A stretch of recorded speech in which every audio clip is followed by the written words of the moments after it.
नमस्कार, मैं हूं शिवांगी। सुपरफास्ट न्यूज में आपका स्वागत है। देखिए, लोकसभा चुनाव के जो नतीजे हैं वो सामने आ चुके हैं। एनडीए की जीत हुई है। ऐसे में एक बार फिर से तीसरी बार नरेंद्र मोदी की सरकार बनने जा रही है। लेकिन इस वीडियो में हम बात करेंगे काराकाट लोकसभा सीट की, जहां से पवन सिंह निर्दलीय चुनाव लड़ रहे थे। ऐसे में बिहार की काराकाट लोकसभा सीट से चुनाव लड़ने वाले पवन सिंह की चुनावी फिल्म फ्लॉप हो गई है। बिहार के काराकाट लोकसभा क्षेत्र से निर्दलीय उतरे भोजपुरी अभिनेता पवन सिंह ने अपने काम कर दिया। वो जीतेंगे नहीं, ये राजनीति के गहरे जानकारों को पहले से ही पता था। ये भी पता था कि वो भाकपा माले लिबरेशन के प्रत्याशी राजाराम सिंह को ही फायदा पहुंचाएंगे। राष्ट्रीय जनतांत्रिक गठबंधन के कोटे से महज एक लोकसभा टिकट पाकर संतोष करने वाले राष्ट्रीय लोक मोर्चा के प्रमुख उपेंद्र कुशवाहा को ही नुकसान पहुंचाएंगे। ये भी पता था।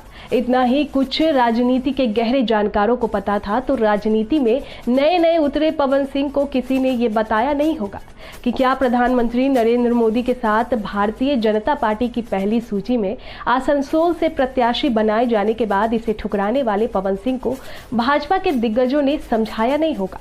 अगर आप इन सवालों के जवाब में जानेंगे तो बिहार के 40 में से इस एक सीट को पहले ही गंवाने की भाजपा की तैयारी शायद मान जाएंगे। आपको बता दें कि बिहार के राजनीति में नीतीश कुमार फैक्टर के कारण भाजपा को बहुत कुछ करना पड़ा है।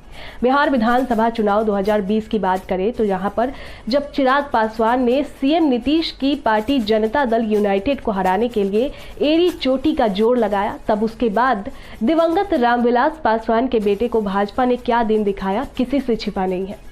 उपेंद्र कुशवाहा पिछले साल जदयू में थे। वहां से वो बहुत हिल हुजूल के बाद निकले और कुछ अंतराल के बाद वो एनडीए में वापस आ गए। वो एनडीए सरकार में प्रधानमंत्री नरेंद्र मोदी के साथ 2019 के पहले राज्य मंत्री रह चुके थे। लोकसभा चुनाव 2019 के पहले राज्य मंत्री से ठीक उसी तरह इस्तीफा देकर निकल आए थे जैसे पशुपति कुमार पारस इस बार। बस अंतर यही था कि थोड़ा समय रहते ही कुशवाहा निकल आए थे। वो बात पुरानी हो गई। लेकिन अब काराकाट लोकसभा चुनाव परिणाम में जो सामने आया ये याद आना ही था।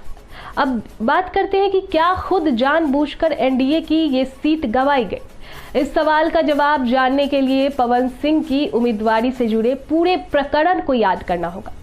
देखिए, पवन सिंह ने आसनसोल से टिकट मिलने पर तृणमूल के शत्रुघ्न सिन्हा के खिलाफ उतरने से मना कर दिया। उसके बाद भोजपुर क्षेत्र से टिकट के लिए प्रयास किया। भाजपा ने आरा और बक्सर की सीट नहीं दी तो काराकाट चले गए। काराकाट में भाजपा के सहयोगी उपेंद्र कुशवाहा पहले से ही तय थे, फिर भी पवन वहां गए। अंतिम समय तक पवन टिके रहे तो भाजपा ने उन्हें पार्टी से मुक्त करने की औपचारिकता की, लेकिन तब तक अपने प्रचार में भाजपाई होने का जितना फायदा उन्हें लेना था वो ले चुके थे। हालांकि वरिष्ठ पत्रकार और राजनीतिक विश्लेषक प्रवीण बागी कहते हैं कि उपेंद्र कुशवाहा को हराने के नहीं बल्कि खुद जीतने के आत्मविश्वास में पवन सिंह वहां गए। उन्हें लगा कि दो कुशवाहा की लड़ाई में वो अपनी राजपूत जाति समेत सामान्य वोटरों का साथ हासिल कर लेंगे, लेकिन ये नहीं हुआ। उन्होंने तो उपेंद्र कुशवाहा के वोट को ही काट कर वो हासिल करना था किया, जीत नहीं सके और उपेंद्र कुशवाहा के हार का कारण बन गए और वहां से वो जीत नहीं पाए और पवन सिंह की काराकाट से हार हो गई।